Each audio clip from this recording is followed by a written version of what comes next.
৮৮ যশোর ৪ আসনের মনোনয়ন পুনর্বিবেচনার দাবিতে অভয়নগরে মানববন্ধন অনুষ্ঠিত হয়েছে। দক্ষিণ বাংলা ডেস্ক। ৮৮ যশোর ৪, অভয়নগর, বাঘারপাড়া ও বসুদিয়া আসনের মনোনয়ন পুনর্বিবেচনার দাবিতে জননেতা ফারাজি মতিয়ার রহমানের সমর্থনে মানববন্ধন অনুষ্ঠিত হয়েছে। আজ মঙ্গলবার ১১ নভেম্বর সকাল ১১:৩০টায় ঘণ্টাব্যাপী অভয়নগর উপজেলার নূরবাগে যশোর খুলনা মহাসড়কের দুই পাশে স্থানীয় নাগরিক সমাজের উদ্যোগে এ কর্মসূচি পালিত হয়। মানববন্ধনে বক্তারা বলেন, ফারাজি মতিয়ার রহমান একজন জনপ্রিয়, সৎ ও ত্যাগী রাজনীতিবিদ। দীর্ঘদিন ধরে তিনি স্থানীয় নেতাকর্মী ও সাধারণ মানুষের সুখ দুঃখে পাশে থেকে স্বৈরাচার বিরোধী আন্দোলন সংগ্রামে অবদান রেখেছেন। ৮৮ যশোর ৪ আসন তার নেতৃত্বে দলীয় সংগঠন তৃণমূল পর্যন্ত শক্তিশালী হয়েছে। তাই ত্যাগী এই নেতাকে মনোনয়ন না দেওয়া হলে জনগণের আশা আকাঙ্ক্ষা নষ্ট হবে। মানববন্ধনে অংশ নেন অভয়নগর উপজেলার ৫ নং শ্রীধরপুর ইউনিয়ন বিএনপির সভাপতি মঞ্জুর মাস্টার, সাধারণ সম্পাদক মাহমুদ কবির, ৩ নং চল্লিশিয়া ইউনিয়ন বিএনপির সহসভাপতি জসিমউদ্দিন বিশ্বাস, যুগ্ম সম্পাদক তরিকুল ইসলাম বাবলু ও নূরজালাল, ৪ নং পায়রা ইউনিয়ন বিএনপির সভাপতি ইমাদ উদ্দিন, সাধারণ সম্পাদক হাবিবুর রহমান সহ বিভিন্ন ইউনিয়ন পর্যায়ের নেতাকর্মী ও সাধারণ নাগরিক। মানববন্ধন আয়োজকরা দলের কেন্দ্রীয় নেতৃত্বের প্রতি ৮৮ যশোর ৪ আসনের মনোনয়ন পুনর্বিবেচনার জোর দাবি জানান। ৮৮ যশোর ৪ আসনের আমাদের মনোনীত প্রার্থী জনাব মতিয়ার ফারাজি রহমান, জিয়াউর রহমানের পরের থেকে আমরা যে এই অভয়নগর থানায় যে লোক আমরা ধানের শীষের কাজ করি, বিএনপি করি, এই পর্যন্ত আমরা কোনো প্রার্থী আমরা এই পর্যন্ত পাইনি। তাই আমরা এবার ফারাজি মতিয়ার রহমানকে যদি আমরা ধানের শীষের পক্ষে পাই, তাহলে আমাদের এই এলাকায় ভবতা সমস্যা, পানি সমস্যা হয়ে আমরা যে ৬ মাস পানির তলে পলিয়ে থাকি, এই এলাকার লোক যদি একজন এমপি হয়, তাহলে আমরা এই সমস্যা দূর করতে পারবো।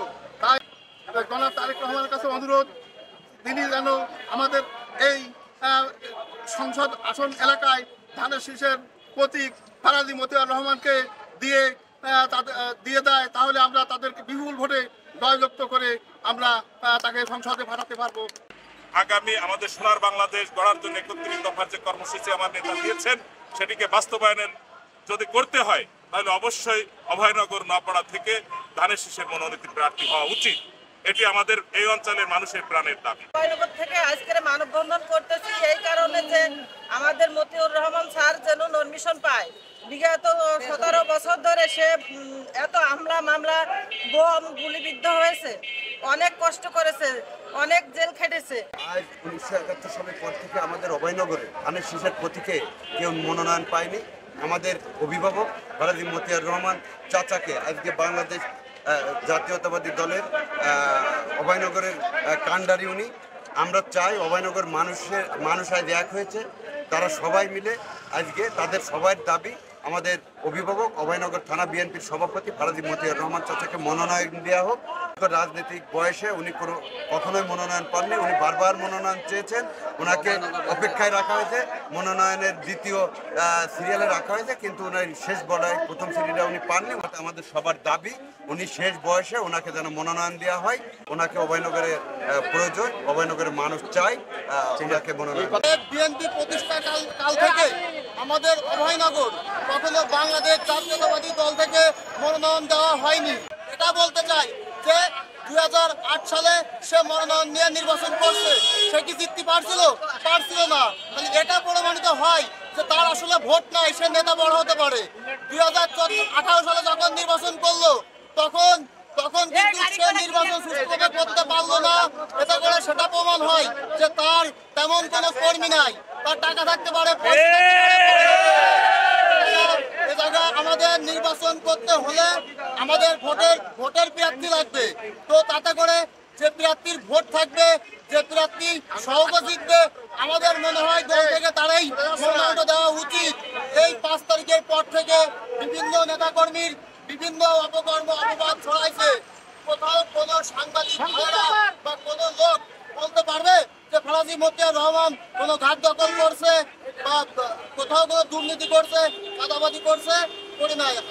আমি বলবো আমার প্রিয় নেতা জনাব তারেক রহমান, আমাদের মাননীয় চেয়ারম্যান সাহেব, সে যেন ব্যাপারটা খুব সুদৃষ্টিতে দেখে এবং সে যেন তার জায়গা থেকে সুন্দর একটা বিবেচনা করে। আমরা অভয়নগরবাসী অবহেলিত, আমাদের বিএনপির পক্ষ থেকে আজই পর্যন্ত কোনো অনুশীলন দেওয়া হয়নি। আজ আমাদের যে নেতার জন্য আমরা করছি দাবি, তার সে নির্যাতিত নেতা, তার 4টি হাত পাই সন্ত্রাসীদের, আওয়ামী লীগ সন্ত্রাসীদের আঘাতে 4টি হাত পাই তার স্কুল প্রাণ এবং তার বয়স প্রায় শেষ। আমরা এই টার্মে তাকে অনুশীলনটি দেওয়া হোক এই আশা ব্যক্ত করছি। তাই আমরা এখানে 8টি ইউনিয়নের নেতৃবৃন্দ, পৌর 9টি ওয়ার্ডের নেতৃবৃন্দ আমরা একত্রবদ্ধ আছি এবং থাকবো এবং আমরা খালেদা মতিয়ার রহমানকে অনুসরণ দেন বিপুল ভোটের ব্যবধানে আমরা বিজয় করবো ইনশাআল্লাহ। আজকে আমাদের একটাই দাবি, অভয়নগর থানা বিএনপির সভাপতি খালেদা মতিয়ার রহমানকে পূর্ণ বিবেচনায় নমিনেশন দেওয়া হোক। বাংলাদেশ জাতীয়তাবাদী দলের কাছে দাবি, ভারপ্রাপ্ত চেয়ারম্যান জনাব তারেক রহমানের কাছে দাবি, অভয়নগরের মানুষের বাঁচানোর দাবি। অভয়নগর আজ পানিবন্দী এলাকা, অভয়নগরের একটি অংশ আজকে প্লাবিত, ভগদার পানিবন্দী মানুষ আজকে এর একমাত্র বাঁচানোর মানুষ, একমাত্র অভয়নগরকে রক্ষা করার মানুষ জনাব খালেদা মতিয়ার রহমান। তাই আমাদের প্রাণের দাবি, অভয়নগর, বাগারপাড়া, বসুন্ধিয়া গণমানুষের দাবি। আজকে এই দাবি বাস্তবায়ন করার জন্য আজকে আমরা শিল্প বন্দর নগরী নপলা যশোর খুলনা মহাসড়কে আমরা আজকে মানববন্ধন করেছি।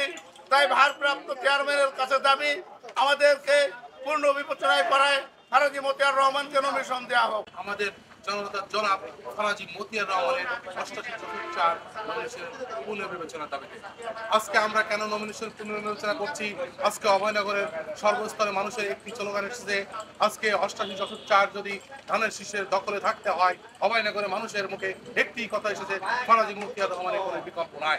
আমাদের যে প্রতিদ্বন্দ্বী দল হবে বাংলাদেশ জামাত ইসলামী, তার বাড়িও বাঘারপাড়া এবং আমাদের ধানের শীষের বাঘারপাড়া থেকে সেই জন্য হচ্ছে যে খালেদা মতিয়ার রহমানকে এই 88/4 আসনটি দেওয়া হোক।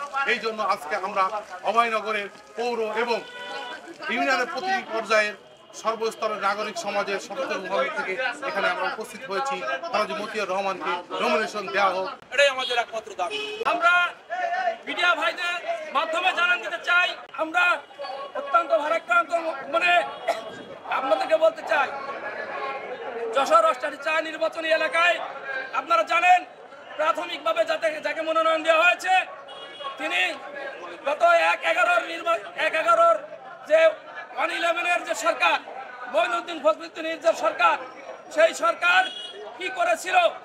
এই -2 ফর্মুলার রাজনীতি চালু করতে চেয়েছিল এই দেশে, যেখানে খালেদা জিয়া এবং হাসিনাকে মাইনাস করে এদেশের রাজনৈতিক পটভূমি পরিবর্তন করতে চেয়েছিল। সেই রাজনীতিতে বিএনপির পক্ষ থেকে আমাদের আজকে যিনি মনোনয়ন পেয়েছে, আমি মনে করি তিনি টিএসআইএম সেই পক্ষে ছিলেন।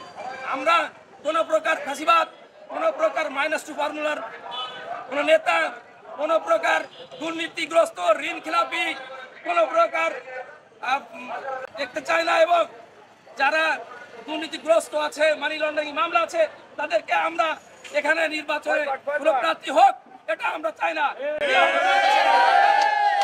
আমরা অভয়নগরে বাংলাদেশ স্বাধীন হওয়ার পর আজ পর্যন্ত একটি ধানের শীষের প্রার্থী আমরা এই এলাকায় পাইনি। আমাদের আমরা যেন এই বন্দরনগরী নপড়াতে, এই অভয়নগরে আমরা আমাদের মনোনীত ধানের শীষের প্রার্থী আমরা আমাদের খালেদা মতিয়ার রহমানের পক্ষে আমরা সবাই ঐক্যবদ্ধ। সত্যের সন্ধানে দক্ষিণ বাংলা।